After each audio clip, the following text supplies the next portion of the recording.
Hi everybody, and welcome to a book called Atlas of Countries. So we're going to talk about what an atlas is and how we use it for geography. I love these books a lot because they're very interesting to read, so I hope it comes across in my video. It's created by Gallimard Henoust, Claude Duflos, and Donald Grant, and it's illustrated by Donald Grant. So this is like a first version of an atlas, so it has basic information, so it'll talk about countries all over the world and maps and globes and things like that. So these are really cool, and I have it in my classroom if you want to borrow it sometime. All right, so a globe is a three-dimensional map of the Earth. When it is rotated, the globe shows different halves called hemispheres of the Earth. Turn the globe to see the other hemisphere. So there's this page, and then this is what I love about these books. This page is actually transparent in spots, so we flip it over so you can see the other side of the globe. Maps drawn on paper show land areas, oceans, and seas too, but unlike the globe, a flat map can show two hemispheres at once. On the globe, the Earth looks perfectly round, but did you know the Earth is slightly flat on the north and south poles? So, globe, map. The Earth is constantly moving. Every 24 hours, it spins once around its axis, an imaginary line that runs between the north and south poles. As the Earth spins and rotates, it also travels or revolves around the sun. It takes the Earth 1 year to travel completely around the sun. The rotation of the Earth causes day and night. The part of the Earth facing the sun, so this side, has daylight. The side turned away from the sun does not get sunlight, so it has night. This is another one of those cool pages where we flip it and boom. So then it would be the opposite. So if you notice, this is Africa, and Africa's right here. So on this side, Africa's in the dark, and then when we flip it over, Africa has day. Scientists believe the Earth was formed 4.5 billion years ago. Scientists think that the Earth once had one huge landmass. About 200 million years ago, it began to divide into several parts. So it looks a lot different than the Earth we know. The parts slowly moved away from each other. The largest parts became the continents that we have today. So this looks very different from what we look at now. This is more like the globe we know now. The continents make up about 30% of the Earth's surface. The rest is water. Turn the page to compare the surface of water covering the globe to that of the land forming the continents. So I'm going to flip this over here. Boop. This orange represents the Earth's core. This orange represents the Earth.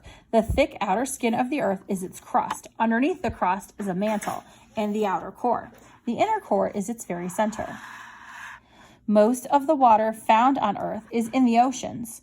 Oceans and other bodies of water and ice and water vapor in the air make up the Earth's hydrosphere.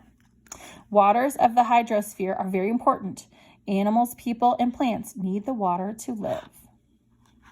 So I'm going to flip this back over. So there's my orange. It's like the outer shell. And then when we peel it away, it looks like this. And that's more like what our continents look like compared to the oceans. Now let's look at each continent, starting at the poles. Here is the Arctic. It is the center of the North Pole, surrounded by the Arctic Ocean. The climate is almost always cold, but in the summer there is no snow, and in the ice, it is most of the Arctic. But in the summer, there is no snow and ice in most of the Arctic. So that's the North Pole up here in the northern part of the globe.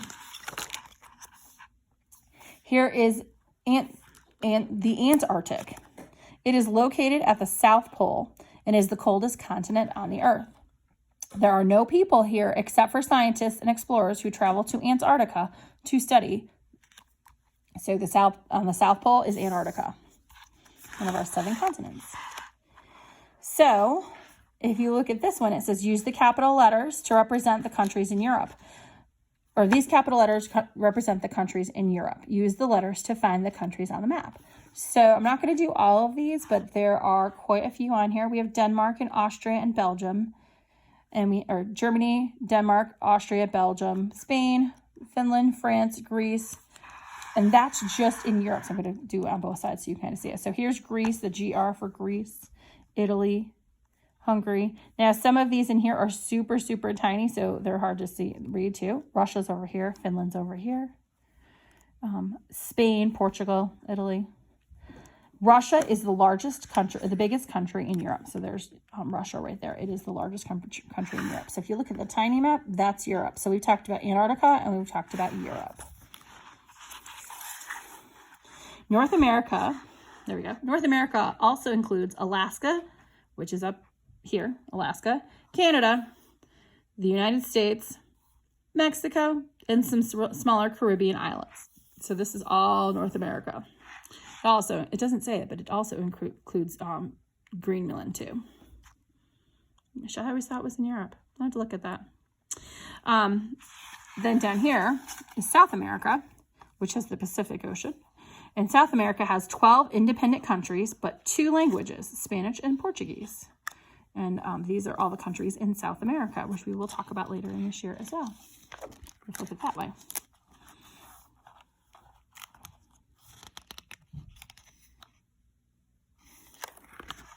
Now this one, move it up a little bit, is Africa. Africa is the hottest continent.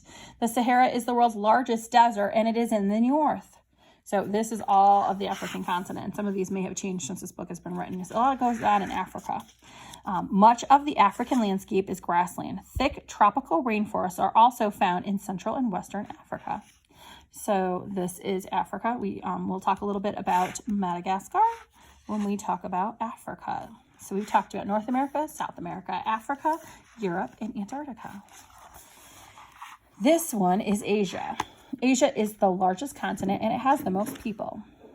The climate in Asia varies from cold polar regions, so up here, it's very, very cold, and a hot tropical south region. So down this way, Asia is very, very warm. So it has a very diverse climate. This is my favorite continent. I've actually been able to travel here twice. Australia is the smallest and least populated of all of the countries. It is part of a region known as Oceania, which includes New Zealand and many Pacific islands. So it also includes the Philippines and Fiji, some other countries like that, and Papua New Guinea. So Australia is part of a lot of the rest of the globe refers to this part of the world as Oceania. We just refer to it as Australia. I've also been here to New Zealand. I've been to the North Island. I haven't been to the South Island. And I have been to Australia. I have been to Sydney. So I've been here. I have been to Melbourne. So I have been here. Oh, Brisbane's not on here. But I've also been up here in Brisbane too. I've not been to the western part of Australia. I've been down towards Tasmania, but I haven't been in Tasmania. People have found a handy way to locate countries and other features on the map. Their positions, there we go. Boop, boop, boop. There we go. Their positions are set within lines of longitude and latitude. Lines of latitude, like the equator, circle the globe. Lines of longitude run parallel to the prime meridian. These lines are numbered in degrees. So prime meridian, we're going vertically. These are lines of longitude because they're long and they go from the top, the north to south, or the top to the bottom. Some of the world's highest waterfalls. Angel Falls in New Zealand is 3,212 feet. Down to Niagara Falls, which is actually 176 feet. So compared to all the ones in the middle, very, very short actually. At any given moment, the hour in many parts of the world is different. That's because the world is divided into 24 time zones. Each time zone is 1 hour ahead or 1 hour behind the zone on either side. In this picture, the Earth is divided into 12 sections. Each section represents 2 time zones. So you'll see it in my room. I have a display of clocks that are going to talk about the different time zones there are. I'll have a clock for California, one for Milford, one for something in Europe, and one for Australia. And so these are some of the mountains and their elevations. So Mount Cook Island in New Zealand is 12,349 feet, all the way up to Mount Everest, which is 29,028 feet. And that is the end of our story on Atlas of Countries.